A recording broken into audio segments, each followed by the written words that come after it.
I'm going to go ahead and turn the time over to Vice Chair Belknap to discuss R277-328. I believe, Ben, will you come to the table and give us our hearing report, please?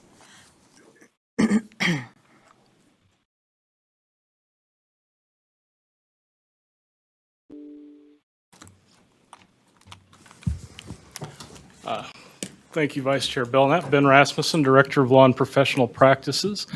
We're here today as a follow-up to the public hearing that was held on July 22nd to discuss Rule R277-328. As part of the administrative rules for conducting public hearings, there's a requirement that we provide a hearing record for the board, and so that's what we're here to do today.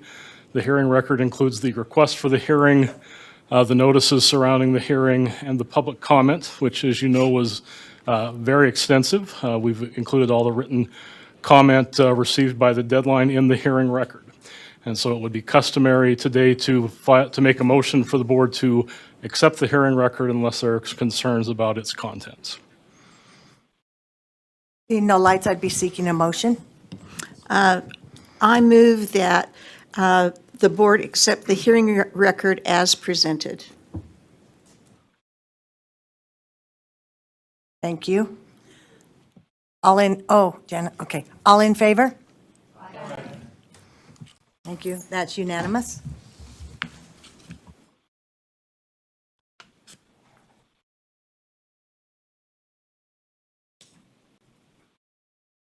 Okay, we will go on to, let's see, our board rule R277-328. Board Member Straight? Yes, can we accept the motion? What's the motion? Well, this is for, where are we at here? Maybe I'm wrong. Is this for the action on Board Rule 277-328? Yes, sir. Okay, I'd like to make a motion. I move that the board direct staff to file an effective date notice for R277-328 with the Office of Administrative Rules on August 9th of 2021, and I would be willing to speak to that motion. Second to that motion. Okay. Board Member Straight? Yes, as was mentioned within the report, the public record was extensive and varied. And there's much appreciation to the public on all sides of this issue in regards to that public input. The rule as currently presented is based on Portrait of a Graduate. It has a strong foundational basis within that document. It's also in alignment with our strategic plan. I think it's important to remember that the discussion that we're now in began with a discussion on equity. And I think maybe that has been lost in regards to that.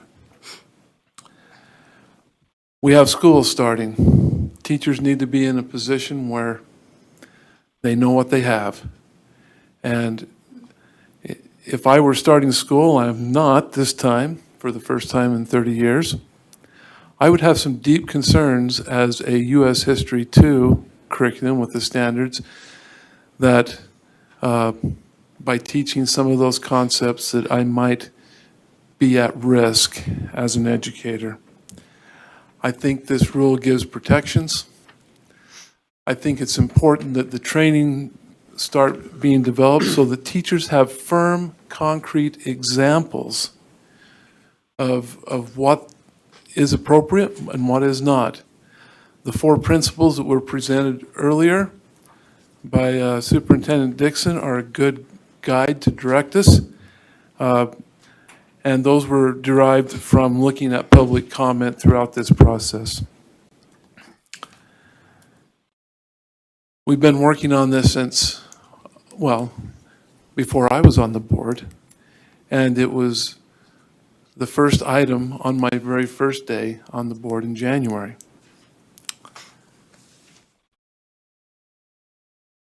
So I hope that we can support this amendment and move forward, no, not amendment, that we can support R277-328. Thank you.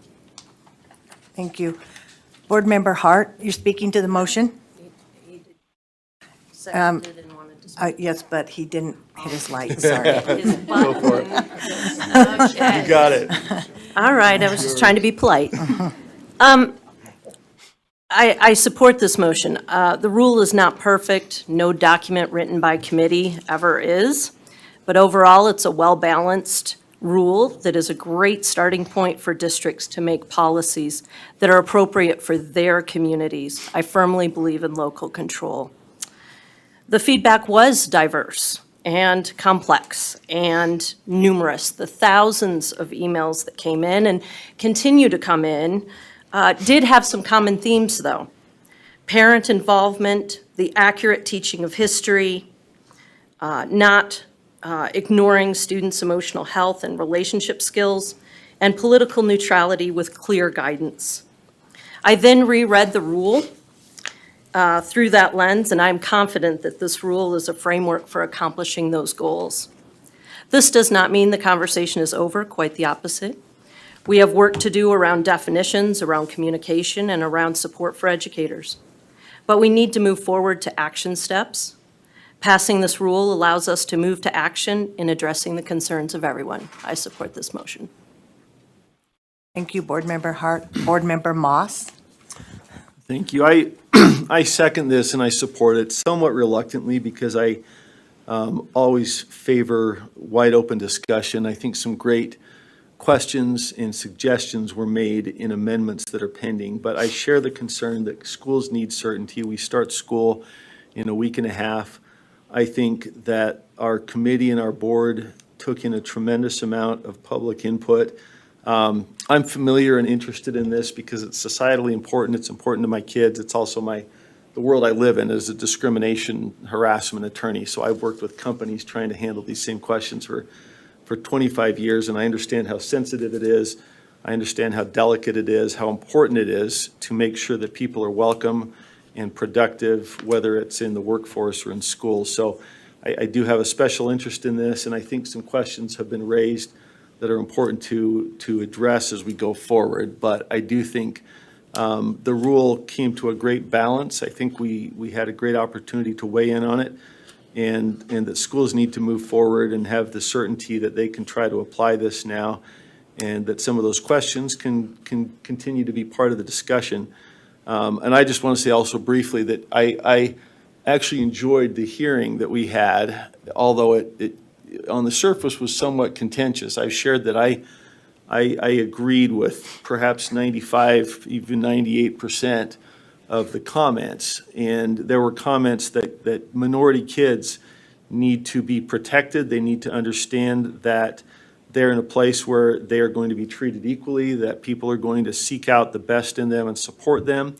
I heard from the other side that there are ways of answering those questions that are divisive and harmful, and I share that concern. I've mentioned that, you know, some of us have followed CRT for 30 years because we had it in law school, and it's been out there, and it raises good questions. There are some who propose answers to those questions that I think are intellectually sloppy and solutions that are harmful and destructive. And so I share the concern with CRT. But deep down, I didn't hear anybody in that hearing say, I would like to respond to the need for racial sensitivity by shaming and harming other kids. I heard nobody say that. And so somewhere in there, I think there is some factual nuance and some discussion and agreement and balance that we can find that really allows us to get to a place where we support every student. And that brings us back to Portrait of a Graduate. I think we have a great guide to the best solution to these problems. There are questions that are raised. Some solutions are harmful. We have a good guide, I think, that we can apply that helps each student bring out their best. So I hope we continue the conversation. I hope we recognize that deep down, I think most of us want the same thing, and that we keep that conversation going and ask hard factual questions, and rather than leaping to conclusions, we dig deep and ask those questions and come up with solutions that work for every student. So I support this with the idea that I think this process has been a good one, and we have a good rule, and I support moving it into effect with the idea that we keep that conversation going. So, thanks. Thank you, Board Member Moss. Board Member Lear? I also support this rule as currently written. I am bothered that there was the perception that this is something of a popularity contest, that the thousands of emails, literally thousands of emails that board members received, at least plus 1,000 plus, that it's not like voting for Love Island or voting on American Idol. The board has the responsibility to support the law, respect the law, and it's not a strictly majority rule kind of a process. And I think it's important for the public to know that if we, that we're not counting up how many are for and against certain rules as written or amendments, that the board has a very strong constitutional responsibilities to support the Constitution, and that the provisions in this rule do that very carefully, trying really hard not to give as much freedom of speech as possible to our educators, who I fully support. One of the things that I heard in that hearing, which I also thought was very instructive, and I wish we could have had a little more give and take with some of the speakers, was that teachers might feel that they're uncertain about what they can say and how they can say it.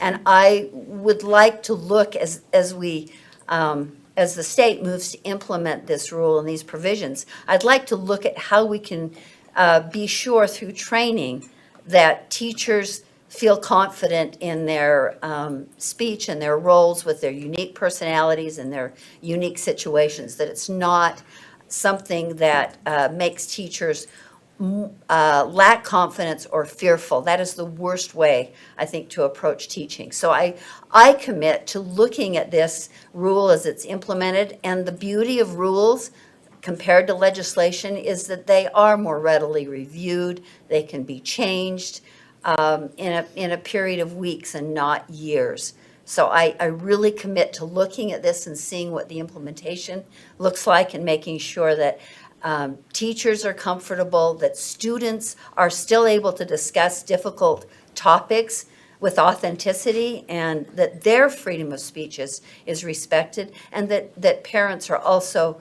aware of what's happening in schools. And so with that, I do support this rule as written, and hope we can go forward and support it, and that our training will be healthy and will be respected by teachers, and that it will be also available to parents. Thanks. Thank you, Board Member Lear. Board Member Klein? Yes, I just wanted to say just a couple things about the rule as it stands that I have. One of the things that Carol, you mentioned, and that I was reminded of again as we said the pledge this morning, is our oaths of office to uphold and defend the Constitution. And one of the parts in the rule is that one ideology shall not be held above another, and that I took an oath to support and defend and promote the Constitution above all others, and that it's not just another one, just of many that we look at the same level. And one of the dangerous things about critical race theory, or the way it's being practiced by some teachers, not all, is the disparaging of our Constitution and of our American heritage, and instead of elevating all other cultures above that to the diminishment or disparagement of our Constitution. And so that is an area that, if this rule passes the way it is, I hope that we can go back and address that right away, because it goes against Utah law that says that we are, where it says the Utah legislature envisions an educated citizenry that encompasses foundational principles, including strong moral and social values and loyalty and commitment to constitutional government. It also, in the resolutions from the House and Senate, said that it should address historical accuracy, which that needs to be defined. It also says that that history should be taught in an appropriate manner. And one of the things that critical race theory does is teaches our American history only through a negative or critical lens without acknowledging the progress that we've made and the things that we have overcome. It acts as if we haven't made any progress and that we're still back in the throes of the Jim Crow laws and other, and slavery and all of the discrimination that happened in the past that we have worked very hard to overcome. So if we keep the rule as it is, I would hope that we could revisit it very soon and fix some of those egregious things. Otherwise, I fear that it will become a legal issue for the board because it goes against Utah law. So, and on that, I'll end my comment. Thank you, Board Member Klein. Board Member Earl? Well, thank you. This is interesting, to say the least, but, and I did tally. So, as I went back through public comment, just really keeping track of the themes that were reoccurring, and those were the ones that I addressed in my amendments, because I felt there was an obligation. If we're going to have a public hearing, we're going to ask for public comment, that there needed to be some kind of a correspondence there. And one of the themes that I did here is that theme of clarity, making sure that it's clear, that we understand exactly so that our educators know where the boundaries are. I think there's still some ambiguity within the rule itself. I do realize that starting the school year, though, there's some parameters within this rule that the legislature made a very strong recommendation that those were put into place, that there is a need for those to be in place so that there's no question as to what needs to happen there. To say that we don't have the application of critical race theory or divisive theories in our state is absolutely not true. But to say that every teacher or every program has that going on is not true too. I think people are aware or more aware than previously, and I think, not that I love a million emails, but I think there's some great, the idea that people are paying attention is very valuable. I think especially in education, the more we can air things out, the more transparent we are, the closer we'll be looking and examining things, and we're already seeing that. Those 4 things that were listed this morning, I think there's more dialogue going on tomorrow in those areas. I have a number of questions that I'll save till tomorrow, but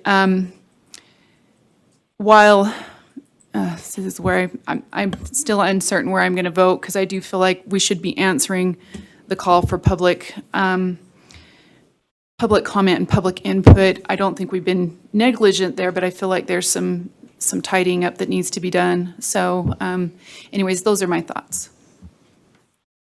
Thank you, Board Member Earl. Board Member Cannon? Thank you. After our public hearing, I took all of the voluminous things we had been given and spent some hours going through and comparing the rule and seeing what input we had. I then searched out information from other states. And after all of this and some deep thought, I determined that what we have in R277-328 is a good start, and that we can move forward with the rule without amendment. I believe that we can clarify and address some concerns as we work to create a model for professional development that will be the next step in this rule. This gives us a starting point. It gives our teachers some support and direction. And as we become more knowledgeable and things come up, we can amend the rule in the future. But I believe ultimately those who fall on both sides of the issue really want the best for students at heart. And we use different words to say that, but I believe all of us want what is best for students. And so from my deliberations, I support the motion. Thank you, Board Member Cannon. Board Member Hanson? Thank you. I appreciate all the public involvement that we've had on this rule. It's been, there's been a lot, and it's been burdensome in some regards to try to sort through all of it.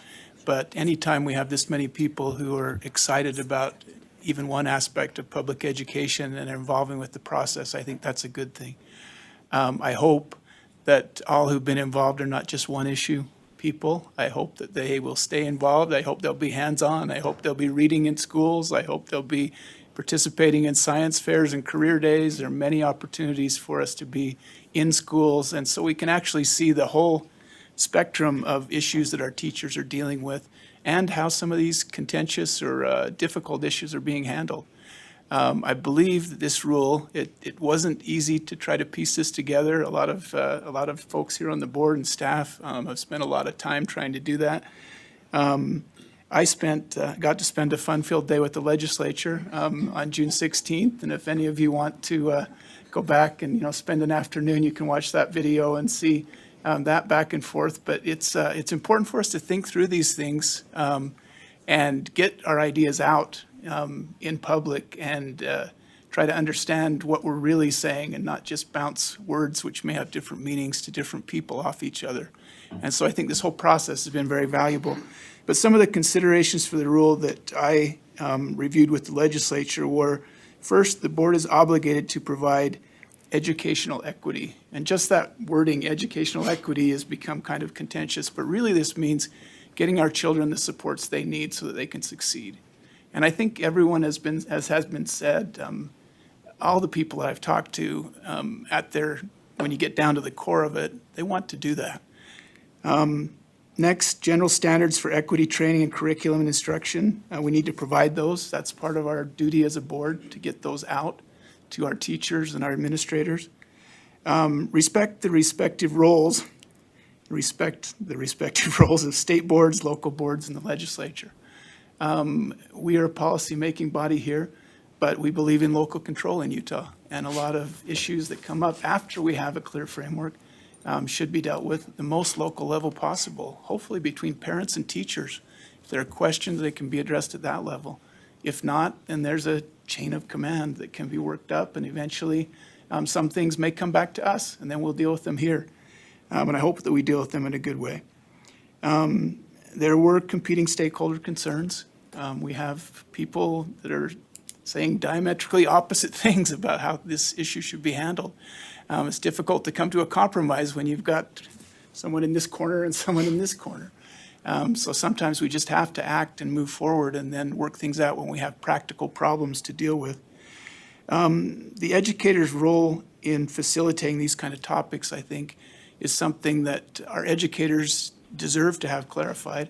And it's our job to help them to do that, to understand when they're on good ground in the classroom and when they're on shaky ground so that they can adjust their performance to meet the expectations of not just the state board, but the populace here in Utah, our constituents.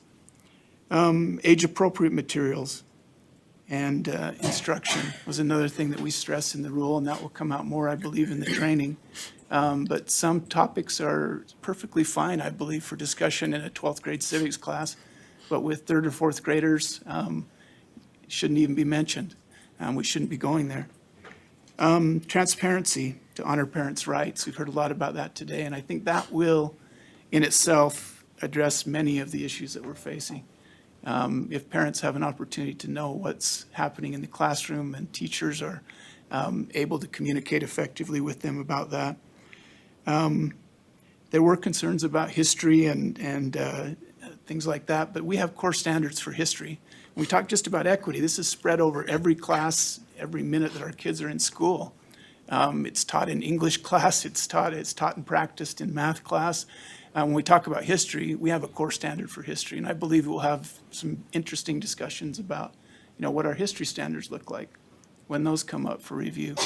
But I think that we're in a place where we need to move forward. We need to get this out in the field. We need to start practicing within these guidelines. We need to develop the training. We'll have many more interesting discussions, and then if there are issues that come up, actual issues from the field, we'll deal with those and make revisions. Nothing's set in stone, so I fully support getting this out there and seeing how it works in the real workplace, instead of arguing kind of in abstract as we have been many times. Thanks. Thank you, Board Member Hanson. Board Member Klein, Yes, I'd like to make a substitute motion. is it germane to this motion? It's just to bring forth my amendment, so however best to do that. I don't know that amendments are germane to this motion. But if somebody wants to not vote for this, then we can start again, Okay? okay? Board Member Hymas? Yeah, can I ask a question from Board Member Hanson's comments? Is that okay? I don't know the rules on that. He said some great comments, and I have a question. I don't know why not. Yeah, you do have to speak to the motion. If it's about the motion, he could speak after. I support the motion and have a question, if that's okay. I'd like to speak to the motion in which I support. No? I just have a question, and this is, that Scott said, and it goes towards staff, and the trainings that will be put together, does the board get to look or vet or go through that training before it's released?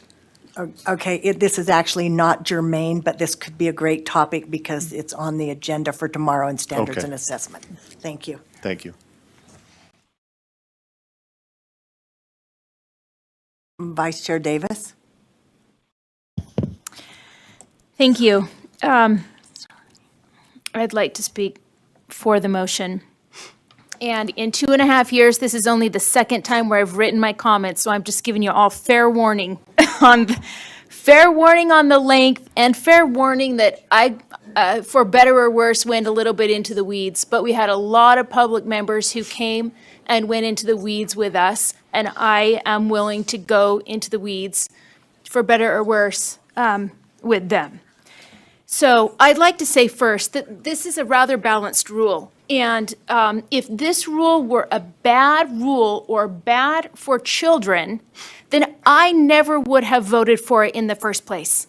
I am guessing you would not have voted for it. Chair, I'm guessing, Chair, I have to address my comments to the chair, so I have to be careful.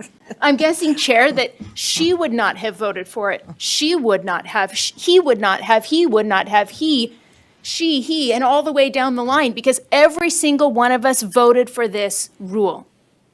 So let us remember that as we move forward. Now, it's also important to take really careful consideration of the input that we heard from the public. I don't think there's a single board member here who thinks this rule is perfect. I haven't heard anyone say it to this point. And after listening to public comment during the hearing and spending many hours reading a mountain of written input, I was reminded that it's very hard to capture intent in a rule. And I want the public to know that we hear you. One example is that you are concerned when we say that one ideology shouldn't be espoused over another. The intent of this is not that there would never be any value statements made in classrooms, or of course that will happen. Several have brought up the obvious example between capitalism and communism, and when you teach different forms of government, even if it was taught with facts and descriptors only, students will inherently assign values to the ideas. My 6th grade son came home one day, he hung his backpack up right when he walked in the door, and he said, "Capitalism is awesome," and he put his hands in the air. I said, "Oh, really? What else did you learn today?" And he said, "Well, capitalism is awesome. Socialism is, and communism, that's just no go." And I found it interesting that he had these, these strong feelings. And, even if the facts were laid out of these three, the bottom line is we do live one, and it's pretty great, I think. And so does he. Another example of concerns I heard repeatedly is the perception that the board thinks it would be okay to explicitly teach the 4 tenets that are prohibited in this rule, even after a meeting with a local board. Let me be clear. I can't think of a single person that I have met in my whole entire life that would ever think it would be okay to look at a child and say, you are better than this person sitting across the aisle because of the color of your skin. It is just beyond the realm of our current realities, and no LEA is going to hold a meeting to make that permissible. However, a district or charter may want and need to talk about concepts that are inherent in certain content. For example, many junior high schools teach the Diary of Anne Frank.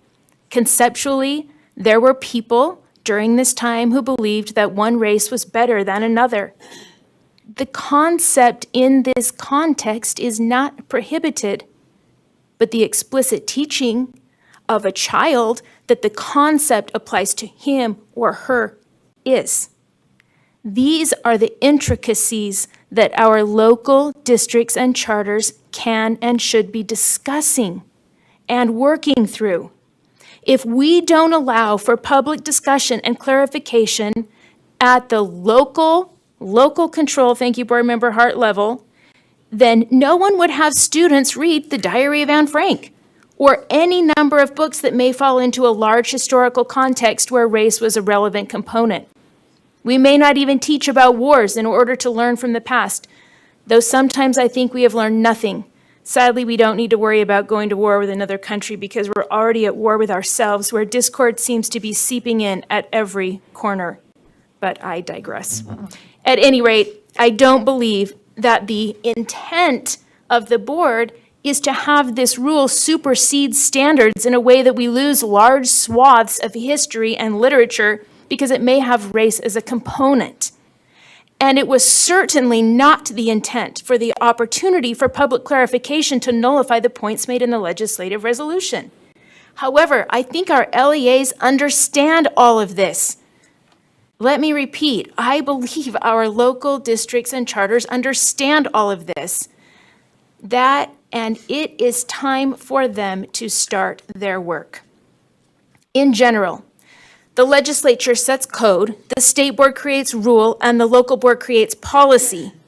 Our board intentionally creates rules that are a bit more broad than you would find in a local LEA. This is intentional because each local district needs to contextualize and work through policy specifics with its patrons. I was also ready to make a few key amendments brought up by both sides, quite frankly. But as I considered that, it would put the rule back into a waiting cycle, leaving the door open for no protections to be in place for either side in this space. I decided against it, not to mention that we don't need to script every word that our educators can and can't say. Let districts get started with their work. If we need more clarification later as concerns rise, we will do it. But for now, we must move forward, and I speak in favor of the motion.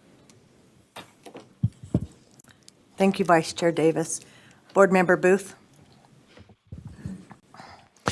I appreciate the dialogue and the voice that I'm hearing from each individual board member, representing their constituents, representing the teachers and the parents and the students in each of our districts.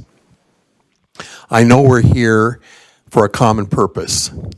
That common purpose was seen today as we watched some of these students display their artwork and be excited about creating it in one night. And these kids are amazing. I only have to look, as many of you do, at your own grandchildren or your own children to realize what an amazing opportunity we have to prepare the next generation for a world that's kind of crazy now and getting more crazy by the day. It's so important that we continue to listen, to speak, to share, to converse, to problem solve.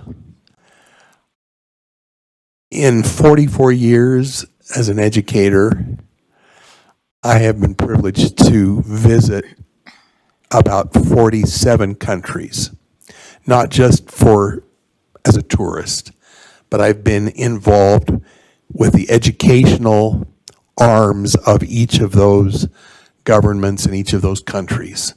I've taught students in those 47 countries. I've seen the amazing world that we have before us with all these young people and children wanting the same wonderful world that we wanted when we were kids. I'm so grateful that we're talking, that we're problem solving, that we're thinking in terms of the lens of the educator who has to start school in a week and a half. The kids that are going to be there waiting and excited with masks or no masks or whatever it is, we're going to work all of that out because it's worth it to spend whatever time and deal with whatever pressures and inconveniences that we might have to deal with to find the solutions. We're all going for the same good end result, and that is an excellent education for all of Utah's children, every one of them. And I support the motion and am eager to continue this process as the months and the years go by, as we implement, as we find better ways of communicating, better ways of protecting and producing the very best that Utah can produce. So I'm just committed with all of my friends around this table and all of the parents and educators who have spoken and have expressed their views, strong as they may be.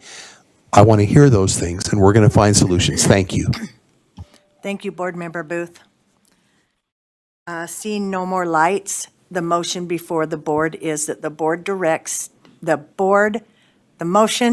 before the board is that the board directs staff to file an effective date notice for R277-328 with the Office of Administrative Rules on August 9th, 2021. All in favor? Aye. Those who are opposed? One no. Thank you. We will now take like a 10-minute break, and then we will go into executive session. Did I miss anything? Hold on. Wait. Yep, then we will go into yes.